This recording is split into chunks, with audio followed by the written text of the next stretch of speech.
We are definitely living in uncertain times, where in any moment there can be a disruption in supplies, a natural disaster, a financial market collapse, even civil unrest.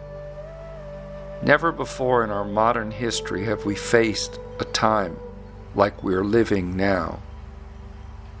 Are you prepared with enough food, water, tools, and fuel to survive a week, 2, or 3? Most of us recognize the need to make some practical choices and to be well prepared because we know we're not likely to get much assistance from the government or the military, at least not right away. So we must seriously take the necessary precautions and provide for ourselves some basic provisions. It's a way to help our families and our friends. In ancient times, the Essene Brotherhood definitely knew how to rely upon themselves and one another. They lived in desert areas, near lakes and rivers, and they were master healers, possessing skills of survival. Yet they remained in alignment with the highest expression of living in harmony with the land. They were able to maintain a positive mindset and a high spiritual philosophy that kept their bodies strong and healthy. We too can benefit from their example. This video is going to present some great tips on how you can prepare for a disaster, with or without electrical power or water. I will talk you through the basics of what you can do and gather the essential things that you need to have on hand. This is something you should seriously do as soon as possible. Do not put this off. This is important. Your life can depend upon it. What are the 4 most important items you have to have on hand in order to survive? It's simply this: food, water, shelter, and fuel. So let's get started. First of all, you need to have some cash on hand. So don't think that the ATM is going to be able to help you. I guarantee it won't be working. So get some cash. $2,000 would be a good start.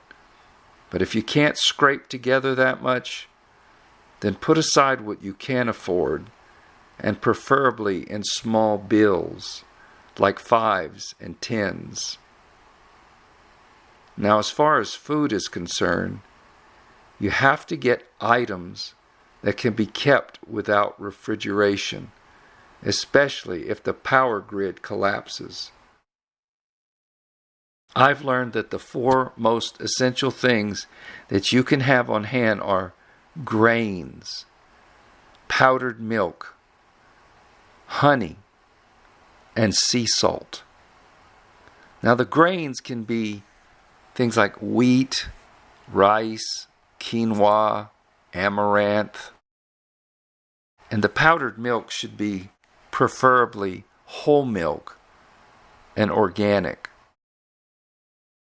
As far as honey goes, you want raw, unfiltered honey in glass containers, not plastic.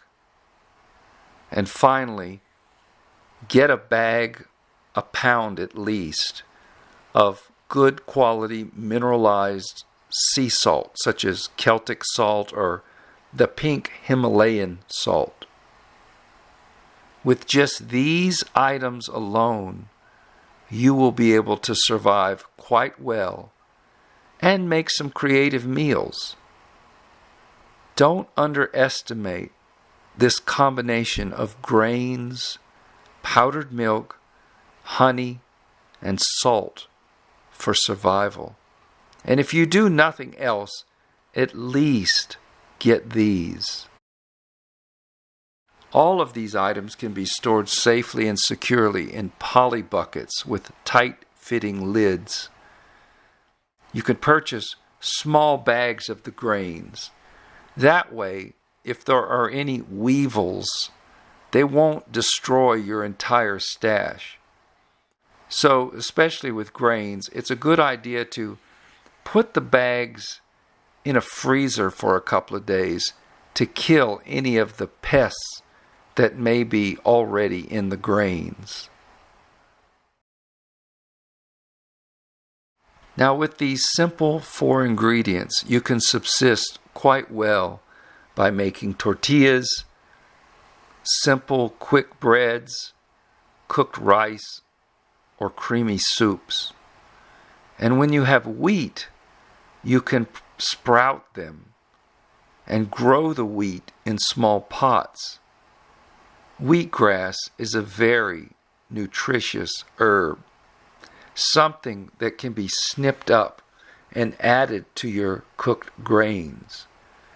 Wheatgrass is an absolute necessity for survival, and the grass can even be chewed for the juice and the pulp spit out.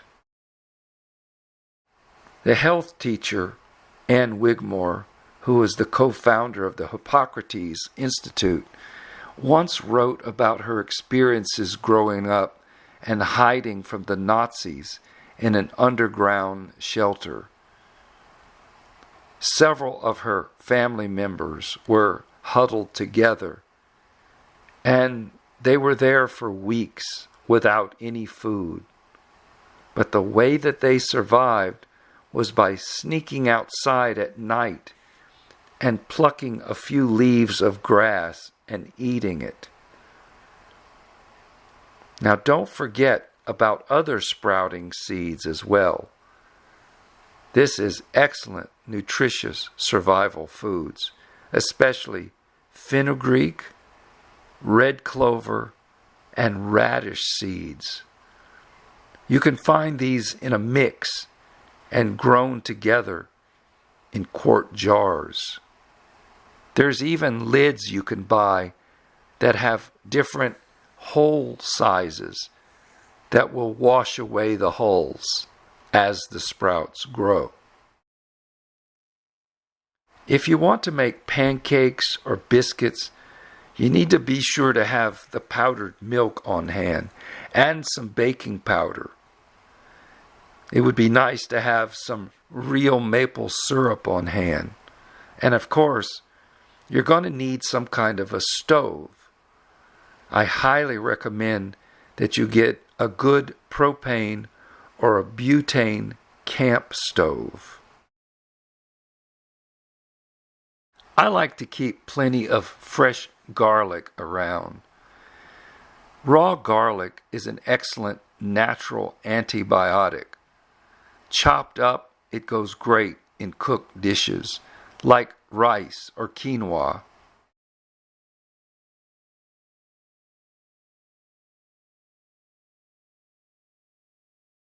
Garlic cloves can be planted in small pots and grown as an herb.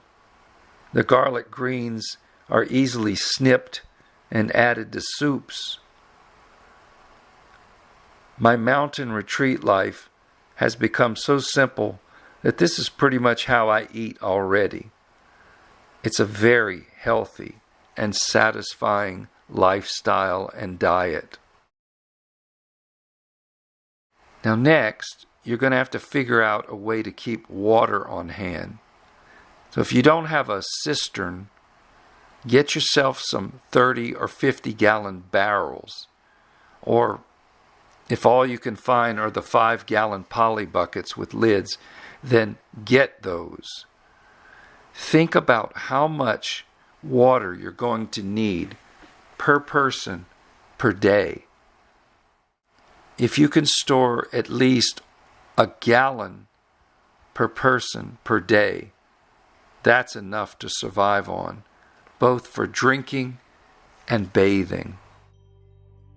If worse comes to worse, you can dig a small pit about 5 feet deep and line it with clear plastic and actually catch rainwater. Watch this clip and see how easy this can be done.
When it comes to shelter, consider what you will do if your house is destroyed.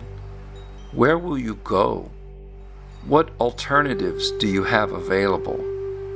That's why you may want to have a tent, sleeping bag, tarps, rope, a good knife, a shovel, a limb saw, or any other tools that you'll need in case you've got to bug out into the wilderness for a while.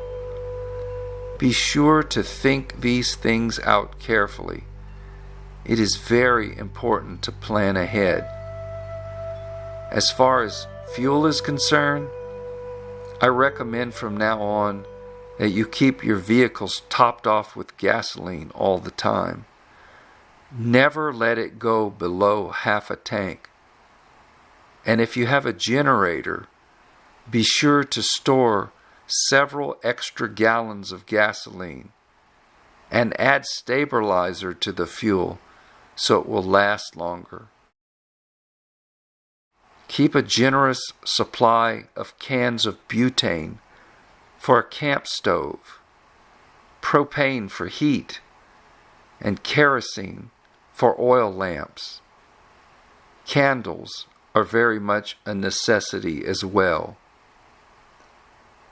Being prepared does take some careful thought and effort, but it is the best investment you can make.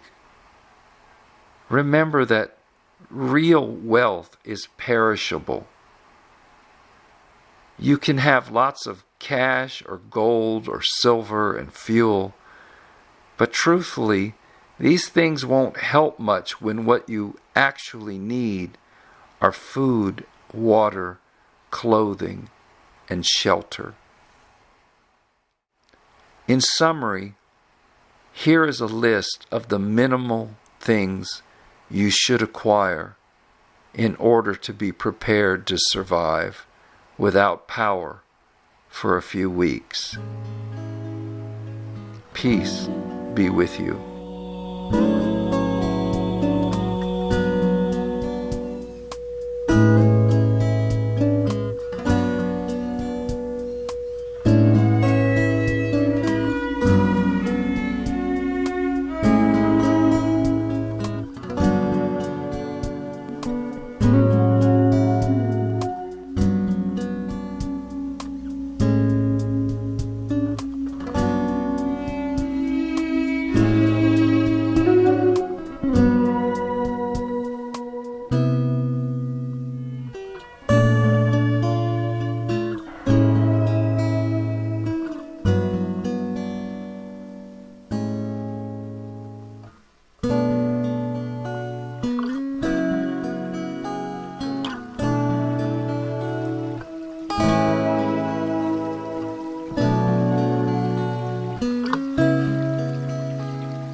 you.